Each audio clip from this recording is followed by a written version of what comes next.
On the night of March 8, 2014, Malaysia Airlines Flight 370 took off into a clear sky, carrying 239 people and a routine flight plan. Its crew signed off with air traffic control. The Boeing 777 climbed steadily, crossed the coastline, and began its journey across the South China Sea. But then, the unimaginable happened.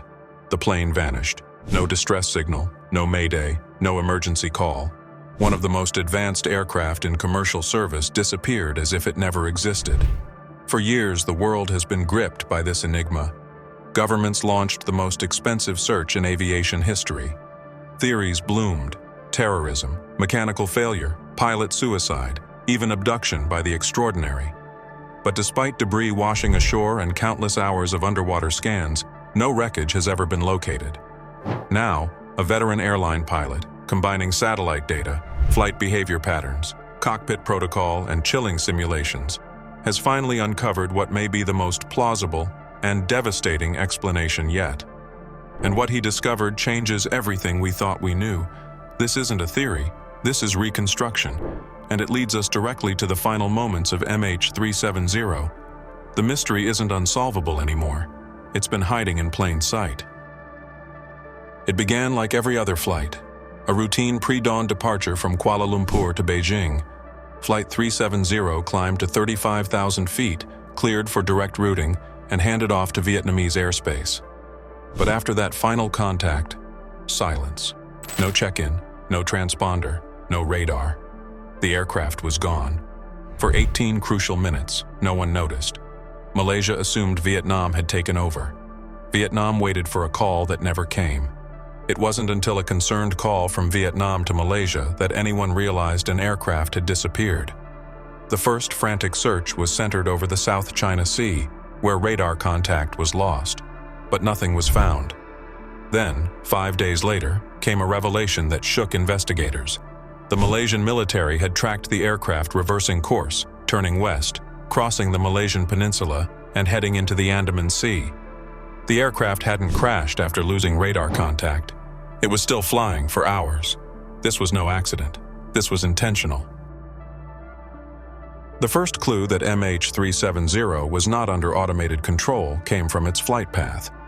As it reversed over the peninsula, the aircraft made subtle course corrections, but autopilot systems typically maintain a fixed heading. The path of MH370, however, was anything but fixed.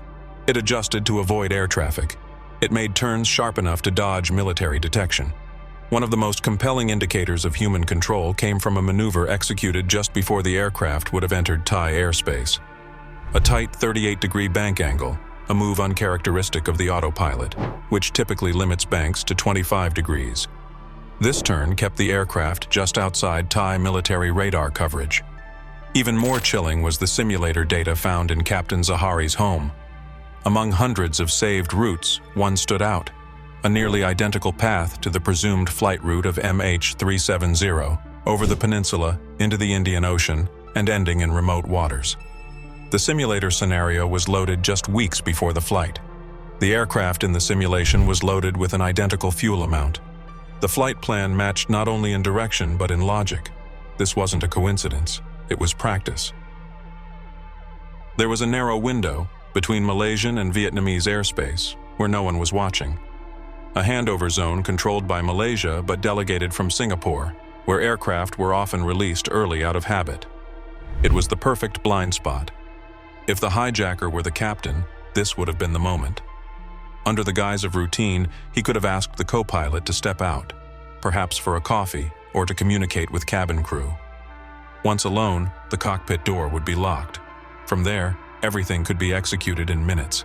First, he would switch off the transponder, instantly erasing the aircraft from civilian radar. Then, with deliberate precision, power would be shut down to disable satellite tracking. But the system wouldn't send an alert. It would simply go dark, no error codes, no red flags. Only later, when systems were restarted, would it ping again. What followed was a chilling display of control. The aircraft flew past Penang, Zahari's hometown, and made a series of navigational decisions to avoid all radar coverage. It followed established airways to blend in. It pinged a cell phone tower briefly, just once, as if someone tried then gave up on a final contact. The plane continued to fly for hours, alone, silent, hidden. Only one source still knew it existed, a satellite operated by Inmarsat. At irregular intervals, the aircraft sent automated handshakes, digital pings confirming its presence but revealing nothing more. By calculating the timing and angle of these pings, scientists could place the plane within arcs, curves of probable location on Earth's surface. The last of these arcs placed the aircraft deep in the southern Indian Ocean. The path, silent, steady, led away from all land, from all radar, from all escape. When fuel finally ran out, simulations suggest the right engine flamed out first, causing the plane to bank left. The autopilot, still engaged, corrected. Moments later, the second engine died. Autopilot disconnected. Now powerless, the aircraft began its terminal descent. Depending on whether a human was still at the controls, it may have spiraled violently or glided gracefully. But whatever the final angle, one thing is certain: the crash site is near the final arc. Boeing's own engineers ran simulations confirming this. The wreck should lie within 29 miles of that arc. But despite millions of dollars, months of searches, and some of the best underwater mapping systems in the world, no wreckage has ever been found. And that leads us to the final question, one that the pilot's Reconstruction doesn't just ask, it dares to answer. At precisely 2:25 a.m., the satellite communication system on MH370 comes back online. Why? Because after flying manually for over an hour in total darkness, the person in control switched the aircraft's generators back on, reactivating not only cabin systems, but also the autopilot and the satellite ping module. The aircraft now sends a handshake signal to Inmarsat, and the first arc is established. But the signal reveals something more than presence. It reveals the moment control shifted from manual flight to automation again, just as the aircraft made its final major turn. This maneuver, likely entered into the flight management system, redirected the plane toward the vast southern Indian Ocean. It was a heading that offered nothing: no land, no rescue, no return. It was a flight path toward oblivion.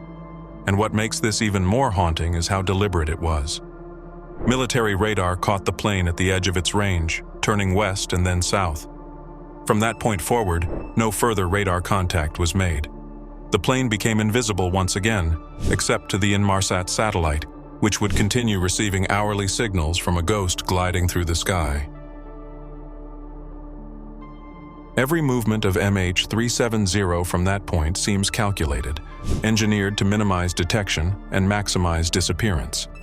The chosen flight corridor was used by other commercial jets, meaning the aircraft could blend into air traffic patterns. The altitude remained steady. The heading was consistent. There were no erratic maneuvers, no signs of confusion, just precision. And then came the heartbreak. 7 hours after departure, the final handshake was sent, a log-on request. This event only happens when power is restored to the satellite system, like when the engines flame out and the auxiliary power unit kicks in. It was the system's final breath. After that, nothing. This data, combined with Boeing's simulations, has allowed experts to map the final descent. In every model, the aircraft either entered a spiraling dive after losing engine power or glided gradually into the sea. The area where it likely fell, known as the seventh arc, is incredibly remote.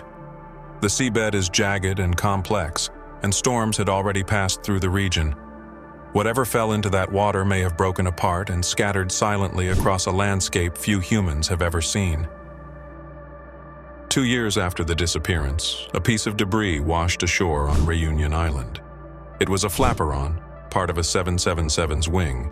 It was positively identified as belonging to MH370. More debris followed. Fragments of fuselage, interior cabin parts, even an engine cowling, all confirmed through serial numbers. All from one aircraft, and all located along the eastern shores of Africa, thousands of miles from where the search had first begun. Ocean drift modeling supported a crash site within the southern Indian Ocean. The currents matched. The debris paths were consistent. But while the surface wreckage was found, the seafloor remained silent. Several exhaustive search missions combed the area near the seventh arc.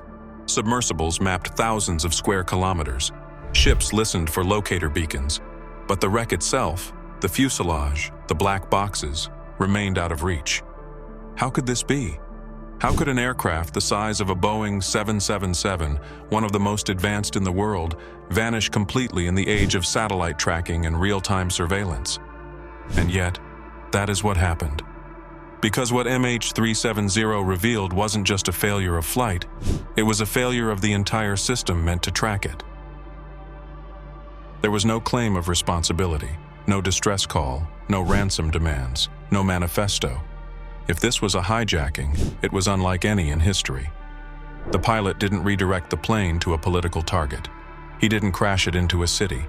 He didn't use it as a weapon. He flew it for hours, across airspaces, across boundaries, across oceans, and then let it disappear. And if Captain Zahari was the one in control, as evidence increasingly suggests, the question becomes even darker. Why? Investigators found no note, no final message, no warning. But what they did find was a deeply personal simulation, a political sentence handed down to a man he admired just hours before the flight, and a flight plan that eerily mirrored the real-world disappearance. Some call it a protest, others call it a crime, some refuse to believe it at all. But one fact remains: the pilot knew how to disappear. He knew when radar coverage dropped, how to isolate the plane from tracking systems, how to fly manually over water, and how to vanish without a trace. This wasn't improvisation. This was preparation. And the only remaining mystery is what else he took with him when he dove into the dark.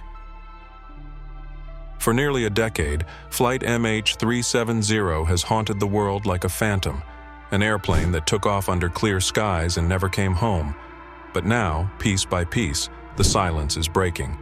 Not through speculation, not through conspiracy, but through cold data, deliberate flight paths, and a reconstruction led not by guesswork, but by experience. What this pilot uncovered wasn't just the likeliest explanation, it was a chilling masterpiece of disappearance. A plan executed with precision, with knowledge of radar blind spots, satellite systems, and emergency protocols. Whoever was at the controls didn't panic. They prepared. And in doing so, they revealed the darkest truth of all, that even in our hyper-connected world, a plane can still vanish, if someone wants it badly enough.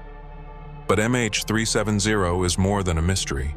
It's a mirror that reflects the gaps in our systems, the assumptions in our training, the blind trust we place in silence. It showed us that black boxes are only helpful if they're found, that pings mean nothing if no one can interpret them, and that closure can't come from drift models or press conferences. It comes from truth. And this truth hurts, because it didn't have to end this way. It wasn't weather. It wasn't mechanical failure. It wasn't an act of terror. It was a sequence of decisions, possibly by a single man, that erased 239 lives and left the world chasing shadows across the Indian Ocean. So the next time you board a plane and hear the cockpit greet the tower, remember this: communication is more than protocol. It's presence. It's accountability. It's the one thread we hold onto when everything else slips away. Flight MH370 didn't vanish because it couldn't be found. It vanished because someone made sure we wouldn't know where to look. If this story shook you, share it. Because silence is the only thing keeping this mystery alive. And if you want more hidden truths, revealed piece by piece, subscribe. We're just getting started.